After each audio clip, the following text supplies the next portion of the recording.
করে পড়াশোনা শেষ করে যখন রাতে দুই বন্ধু একসাথে গেম খেলতে বসতো, তখন এক বন্ধুর ফোনে চার্জ থাকতো না। তখন সে কী করতো, চার্জে লাগায় গেম খেলতো। তারপরেও কী আর করা যাবে, ফোন অত্যাধিক মাত্রায় গরম হয়ে যেত, তারপরেও চার্জে লাগায় খেলতে তো হবেই। এইভাবে বেশ কিছুদিন চলার পরে তাদের বন্ধুত্বের মাঝখানে একটা ফাটল চলে আসে, অর্থাৎ যেই বন্ধুটার ফোন ভালো ছিল সে বিভিন্ন অনলাইনে টুর্নামেন্ট খেলতে শুরু করে। তোমরা জানো বাংলাদেশে প্রচুর টুর্নামেন্টস অ্যাপস আছে, আর যেইখান থেকে সে টুর্নামেন্ট খেলা শুরু করে, আর এটার জন্য সে তার বন্ধুর সাথে খুব বেশি গেম প্লে করার সময় পায় না। এদিকে এক বন্ধু টুর্নামেন্ট খেলছে, ওইদিকে আর এক বন্ধু ম্যাপ ম্যাচ খেলছে। তো ম্যাপ ম্যাচ খেললে তো আইডি লেভেল একটু বেড়ে যায়। এই করতে করতে 2 লেভেল আপ হয়ে গিয়েছিল। যেই বন্ধুটার ডিভাইস খারাপ ছিল, অর্থাৎ যে একটু কম পারতো, তার লেভেল হয়ে গিয়েছিল 69, আর যে এখনো পর্যন্ত টুর্নামেন্ট খেলেই যাচ্ছিল তার লেভেল সেই 67তেই পড়েছিল। তো এটার জন্য তাদের বন্ধুত্বের মাঝখানে প্রথম দূরত্ব শুরু হতে থাকে। এ বলে তোর থেকে আমি ভালো খেলি, তো ও বলে আমার যদি ভালো ফোন থাকতো তাহলে আমি তোকে 7-0 হারিয়ে দিতে পারতাম। এইভাবে বেশ কয়েকটা দিন চলে যায়। আমরা চলে আসি 2022 সালের মাঝামাঝি সেই কালো অধ্যায়ের দিনটা। 8-10টা দিনের মতো এই দিনও এক বন্ধু টুর্নামেন্ট খেলছে, তো আর এক বন্ধু ম্যাপ ম্যাচে খুব মনোযোগ সহকারে নিজের র্যাঙ্ক আপ করছে। তো মোটামুটি টুর্নামেন্ট শেষ করার পরে অনেক দিন পর দুই বন্ধু আবার একই লবিতে দাঁড়িয়ে আছে। তো হঠাৎ করে যেই বন্ধুটা টুর্নামেন্ট খেলতো, অর্থাৎ যার ভালো ডিভাইস, সে হঠাৎ করে বলে ওঠে, কিরে তুই তো লেভেল আপ করে ফেলেছিস, ভালোই প্রো প্লেয়ার দাবি করিস নিজের, তো আমার সাথে কি একটা হবে নাকি অন ভার্সেস অন? তো যেই বন্ধুটার ফোনটা খারাপ ছিল সে বারবারই বলতে থাকে যে দেখ বন্ধু, আমার তো ফোনে চার্জ নেই, আমার প্রচুর পরিমাণ ল্যাগ দেবে, এমনি ফোন চার্জে লাগানো রয়েছে আর ফোন প্রচুর পরিমাণ হিট হয়ে রয়েছে, আজকের দিনটা বাদ দে, কালকে তোর সাথে খেলা হবে যখন আমার ফোনে চার্জ থাকবে।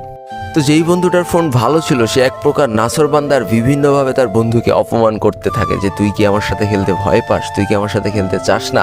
আর একইভাবে যেই বন্ধুটার ফোন খারাপ ছিল সে বারবার রিকোয়েস্ট করতে থাকে যে কোনোভাবে আজকের দিনটা খেলিস না, আজকের দিনটা আমার ফোন আর চাপ নিতে পারছে না, আমার ফোনে চার্জে লাগানো রয়েছে, কোনোভাবে ফোন একেবারে হিট হয়ে রয়েছে, আমি ফোন দিয়ে কোনোভাবে খেলতে পারবো না তোর সাথে।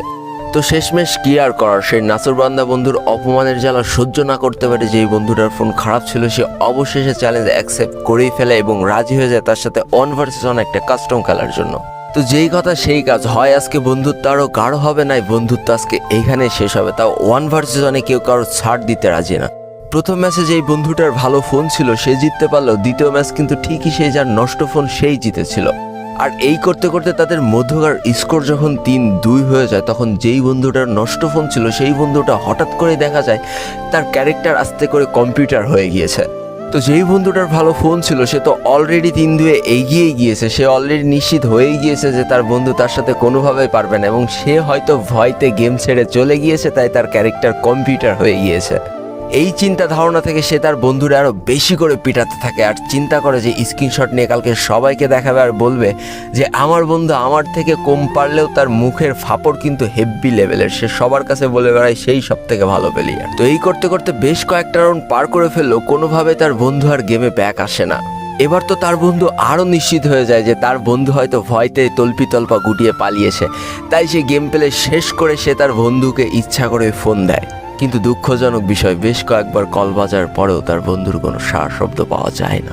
15-20 মিনিট পর তাকে খেপানোর জন্য আবারও যখন বন্ধু তাকে ফোন দেয়, তখন হঠাৎ করে সেই বন্ধুর বাবা ফোনটা রিসিভ করে কাঁদো কাঁদো কণ্ঠে বলে ওঠে যে তার সন্তানের কারেন্ট শর্ট করেছে আর তাকে ডাক্তারখানায় নিয়ে যাওয়া হচ্ছে। মুহূর্তে তার বন্ধুর মাটির তলা থেকে পা সরে গিয়েছিল যে তার ভুলের জন্যই কি তার বন্ধু আজকে কারেন্ট শর্ট খেয়েছে। আর শুধু তাই নয়, তার 1 ঘন্টা পরে নিউজ আসে তার বন্ধু আর এই পৃথিবীতে বেঁচে নেই। এই কথাগুলো যখন সেই বন্ধু আমাকে বলছিল তখন তার চোখ দিয়ে অনর্গল একের পর এক পানি পড়ছিল। দেখো, এই ভুলটা আমরা অনেকই করি, অনেকে চার্জে লাগায় গেম প্লে করতে থাকি, দিনের পর দিন গেম প্লে করছি, কিন্তু এইটা একটা বড় চিন্তা করছি না যে কোনোভাবে যদি শর্ট সার্কিট থেকে আমাদের কারেন্ট শর্ট করে তাহলে রাত্রেবেলা বাঁচানোর মতো কেউ থাকবে না। তখন হয়তো পুরো পরিবারটা তোমাকে হারিয়ে শোকে পাথর হয়ে যাবে, আর তোমার কোনো একটা বন্ধু এরকম কেঁদে কেঁদে হয়তো আবারও আমার কাছে এসে এই গল্পটা বলবে। একটা কথা বলি, গেমের থেকে জীবনের মূল্য অনেক বেশি। শুধু শুধু চার্জে লাগায় গেম খেলে নিজের জীবনটাকে ঝুঁকিপূর্ণ করে কোনো লাভ নেই। এখনও সচেতন হও, নিজেকে ভালোবাসতে শিখো, আর মানুষের কথায় প্রভাবিত হয়ে কখনো one versus one custom challenge করে বসো না। তুমি হয়তো তোমার অবস্থান থেকে ভালো খেলো, তোমার সামনে যে আছে সেও হয়তো তার অবস্থান থেকে ভালো খেলে। আর যারা ভালো খেলতে পারছে না তাহলে তাদের পিছনের কারণটা একবার হাতড়ে দেখার চেষ্টা করো। হয় তাদের ভালো ডিভাইস নেই, নাই তাদের ভালো গান স্কিল নেই, নাই তারা হয়তো গেমে বেশি টপ আপ করতে পারে না দারিদ্রতার কারণে। তাই বলে এই নয় যে তুমি একটু ভালো খেলা শিখে তাদেরকে অপমান করবা। তো বন্ধুকে হারানোর 2 বছর পরেও যখন সেই বন্ধুটা আমার কাছে এই গল্পগুলো করছিল তখন তার চোখ বেয়ে অনার্গল পানি পড়ছিল। আর আমি সেদিনই বুঝতে পেরেছিলাম যে বন্ধু হয়ে বন্ধুকে হারানোর কষ্টটা আসলে কতখানি।